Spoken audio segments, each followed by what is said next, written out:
Okay, we're back on Minivan Musician, Yeah. Volume 2. Okay, so when we left off last week, you had mentioned that there was something that you kind of left out of your history, and that you wanted to bring that up, and that Detroit needs to remember that. What was it? Yeah, the OG Capone brought it up, the Southside Asylum. It's something that never gets acknowledged, but there's a huge family tree with it. From radio DJs to MCs to graffiti artists. It's the only time I've ever seen pure hip-hop. I feel good that I was a part of it. It was something where the crowd was the actual people. It wasn't, some dealers or whoever get behind an artist, throw them on stage, and everybody was just trying to have a regular club night, get stuck listening to a rapper. It wasn't like that. And it wasn't a showcase. It was, several different hoods came together and just, you had to put a set together and really impress people. I mean, oftentimes the people in the crowd was your adversaries. We had every set in there, every type of people. The Southside Asylum did a lot. I'm hoping I can get them all to tap in and, leave a comment below about your experience in the Southside Asylum. I was going to go ahead and give like a whole list, but I don't want to forget nobody. I don't want to that would downplay their achievements, but we put on a lot of stuff, going forward, where we rep Detroit outside of Detroit, and it doesn't seem like Downriver, Southwest, South Block really got the credit. We don't care about the credit. I just want to take it back to what that was, which was just beats and rhymes and fans and, critiquing you. So that's why I kind of did the freestyles recently, is to get other MCs involved. Everybody wants to wait for the perfect moment to put something out or whatever. Well, we're rappers. We rap for the people. They want to hear what we got to say. They want to see talent. They want to be entertained. So I'm trying to get other, talented MCs to do the same thing and kind of take it back to that real hip-hop feel that I ain't going to say how long ago it was because it ages me, but back then it was the real hip-hop. It was something special. There's no politics or money involved or, nobody fronting. So that's what that is. I just thought I'd mention it. OG let me know that I've been fucking up not mentioning it, so I put it out there. And you've been doing some freestyles and whatnot recently. Is that just for fun? No, it's to get cats to rap. Like I said, I don't wait for perfect conditions. It's like when something hits me, I spit it, I put it out there. Even if 5, 6, 10, 20 people hear it, it might influence somebody else to spit something. I mean, think about the era where we was really coming into what we do. It was great artists putting out a mixtape like every day. It was so much content. And I would like to see that again, because the more cats do that, the better their, perfected work, their album is going to be. I mean, it's literally practice, and you're supposed to be doing it because you love it. I feel like, you shortchanging yourself and the game if you're not actually doing it.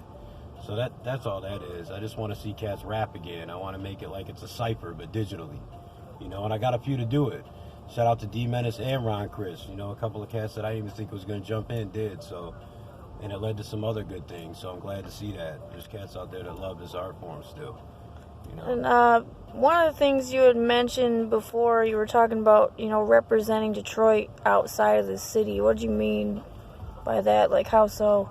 Even at the house parties way back then, in the Southside Asylum, we had cats coming from out of state, Jersey and shit, people with big names.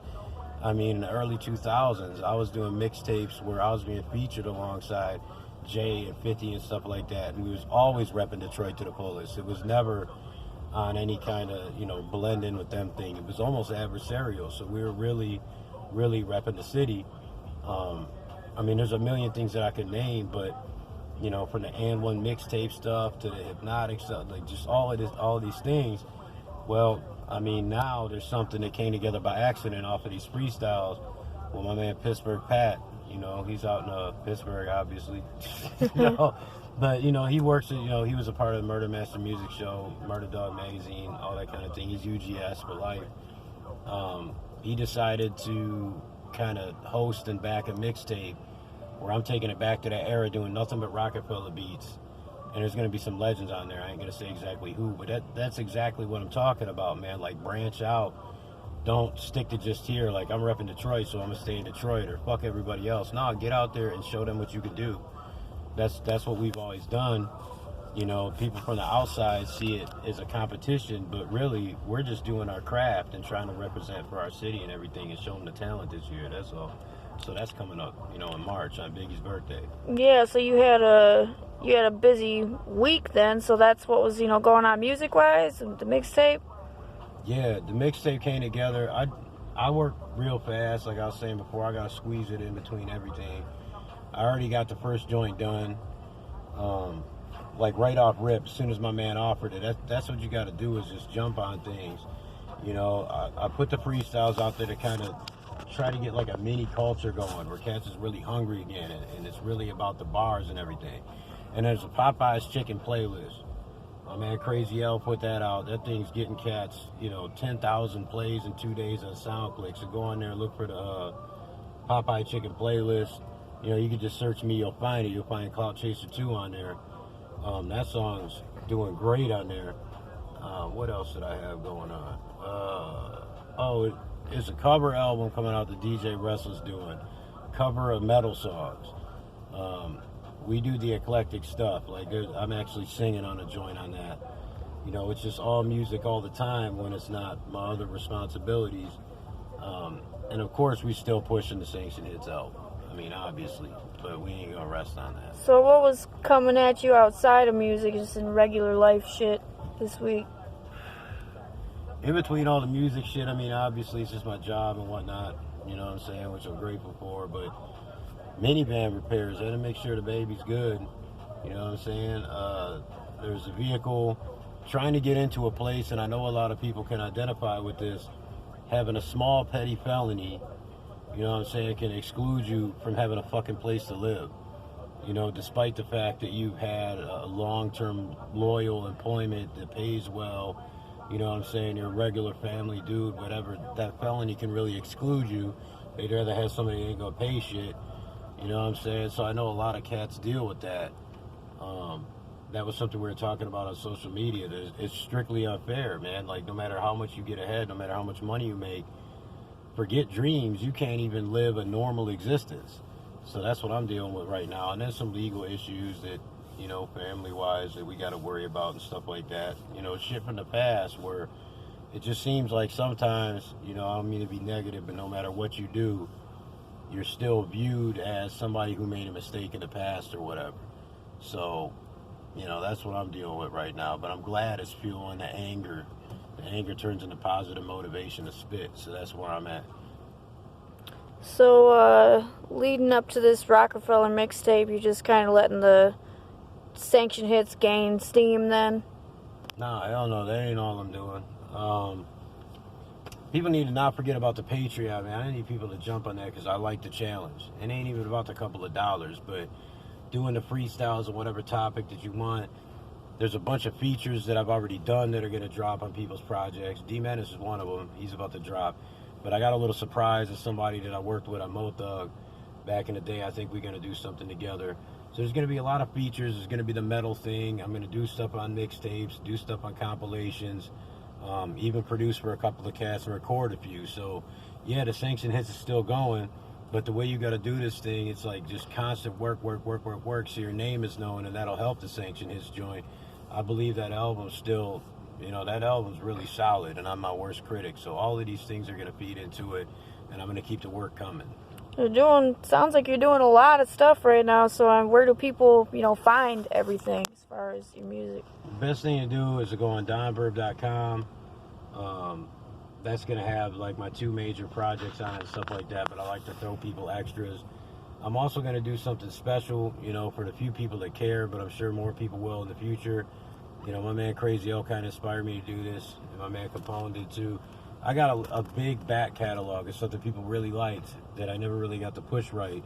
And I'm going to go ahead and make playlists on sites like SoundClick and Indie Sound where you can go hear my back shit. And, I'll probably throw that in if you cop the CDs. Obviously, on social media, just search Don Verb, whatever site you on. But and go to the Don Verb Facebook. It's at Don Verb Red Team. So, I mean, there's going to be a lot of stuff that I'm cranking out. Well, what's coming up for next week? Only God knows. I mean, I've been just going ahead with the creative thing and doing whatever pops in my head. Meaning, if I feel like doing a metal cover, if I feel like doing a freestyle, I am going to keep the freestyles coming because I want to take it back to that era when everybody was trying to one-up each other. Not on no negative shit, but what that did is it made the next mixtape, the next song even better, you know? There was a remix to everything, and it just improved every time. So, I mean, you're going to hear some sneak peeks of the stuff I'm doing for that Rockefeller mixtape. You're going to hear my old back playlist stuff, some sneak peeks of the metal stuff. And I'm going to be supporting some other local and out-of-state artists and sharing their stuff as well, trying to give them some shine. So pay attention to that shit too. So, you know, I'll probably work something else in there that's a surprise. And I do take suggestions. Go ahead and drop me a comment and tell me something you want me to do, and chances are I'm going to fucking do it. You know? And speaking of that local, got to shout out Moda. You're repping the Detroit Legends gear, wearing that local. Yeah, that's so right. Shout out to that local gear, Moda. Yeah, and the next thing is going to be called One Deep. You might see a bunch of us that are veteran MCs repping that One Deep. One Deep is the next thing. See, I've done more of this hoe out. But yeah. Just gotta get more. See, that's what I mean. We used to just go to New York or go to Cleveland, wherever, wear this shit. Let them know, you know, where the talent was at. But yeah, no doubt. What else we gotta ask? That's about it, I think. Yeah, Keep unless your there's eyes open anything else because I'm on my say. manic shit. People that's bipolar will understand this. That's what led to Sanction Hits when it's supposed to be 3 songs and it became a whole album within like a week and a half. Just keep watching. Keep watching me on social media. Make sure you go on Spotify, look for Don Verb, add me to the playlist, things of that nature. And we gonna go ahead and put some things together where you just gonna keep seeing our names. Boom, boom, boom, boom, boom. You ain't gonna be able to get away from it. That's just how it's gonna be. We like to work. Sounds good to me. I promise people we will get this lighting and sound thing right at some point. It's supposed to be gutter though. In time here. This is Just, that Southside Asylum E-Core shit right here, man. We do it for real. We do it grimy. It's real life. Yeah. The van down No by the pancake river. makeup on my fucked up face. You know what I'm saying? Alright, well, that would be it for Volume 2 of Minivan Musician, whatever, you know, that thing. Yep.